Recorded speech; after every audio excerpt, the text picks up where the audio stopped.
Good morning, Dr. Karan here, and in this video, I'm going to discuss about blood thinners. What are they, when you need them, and how they work, whether they're dealing with whether you're dealing with a health condition or just trying to understand your medication option. This video will give you the full picture. So let's dive into it. Blood thinners are medication that help reduce blood ability to form clots. While they don't actually thin the blood, they make it less likely to clot, preventing dangerous blockages in your arteries or veins. When blood clots form, they shouldn't actually. They can lead to serious issues like stroke, heart attack, deep vein thrombosis, pulmonary embolism, things like that. Clots form when there is an injury or damage to blood vessels. Normally, your body releases substances that help form a clot and stop the bleeding, but in some cases, blood clots form when they are not needed, leading to a range of health problems. So now there are two main types of blood thinners. One is called anticoagulants, another one is antiplatelets. Let's break them down.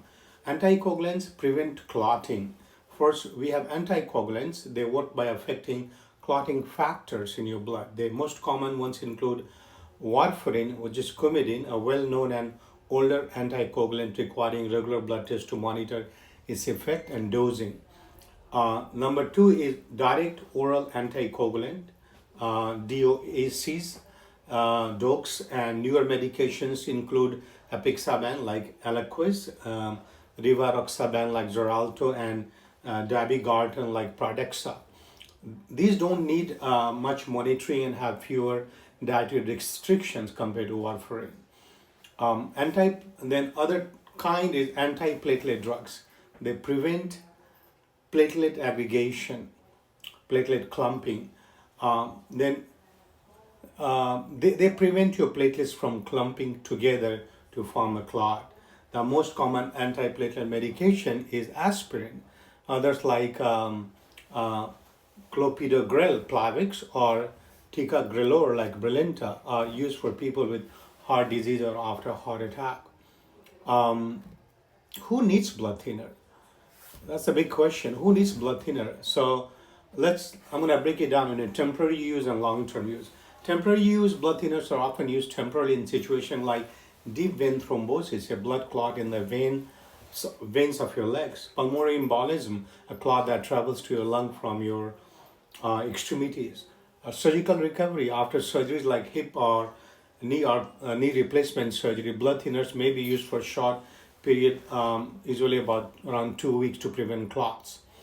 Long-term use, lifetime for some conditions. Some conditions you may need it for lifelong, such as atrial fibrillation, where the irregular heartbeat increase the risk of a stroke by 5 times. Heart valve problem, if you have artificial heart valve or certain valve disease. Chronic clotting disorder like factor V Leiden deficiency or antiphospholipid syndrome, or protein C or S deficiency, you'll need this for a lifetime. If you have history of stroke or PE, before, you may need to continue anticoagulation therapy.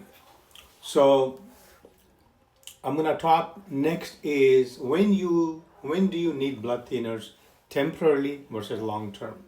So I'm going to dig deeper here. Temporary blood thinners usually is for people recovering from surgery or acute condition like DVT or PE.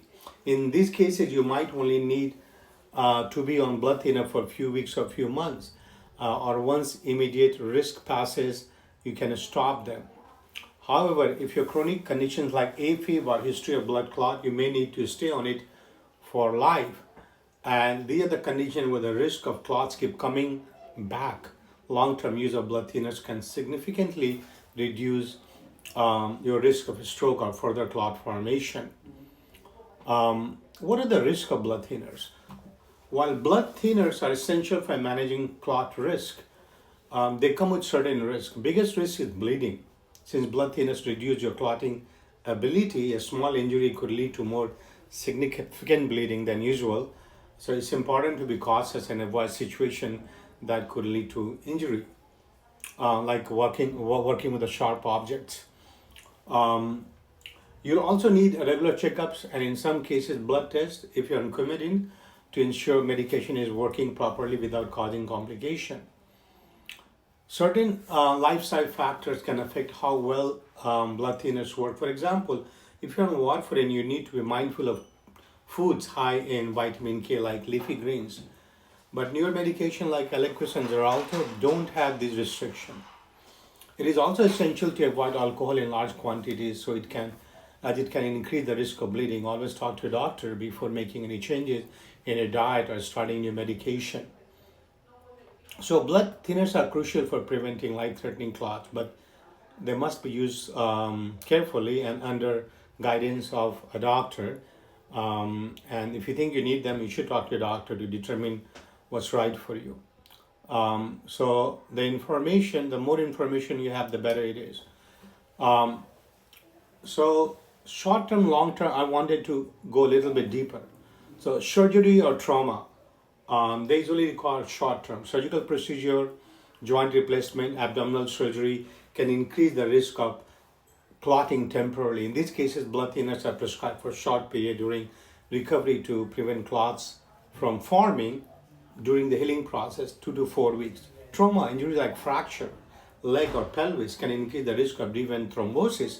Blood thinners are given temporarily to reduce the risk of clots while the injury heals. Immobilization, bed rest, extended period of immobility after surgery during illness can increase the risk of blood clots forming in the legs called DVT. Blood thinners may be prescribed temporarily until the patient regains mobility. Pregnancy and postpartum. Pregnant women, especially those with the risk factor for clots, may be put on blood thinners during pregnancy and in the postpartum period to prevent DVT. This is typically short term. Hormonal therapy, birth control pills, hormone replacement treatment, they can increase clotting risk, particularly in women who are also smoker or have other clotting risk factor. Blood thinners may be given for a short period if a clot is suspected, but generally stop when the triggering factor is addressed. Long-term use, chronic risk of clot formation. Provoking factors that lead to long-term blood thinner therapy include conditions that permanently or chronically increase clotting factors. Atrial fibrillation is a common condition where the heart beats irregularly, causing blood to pool in the heart, and this increases the risk of forming clots in the left atrium, can travel to brain, causing a stroke.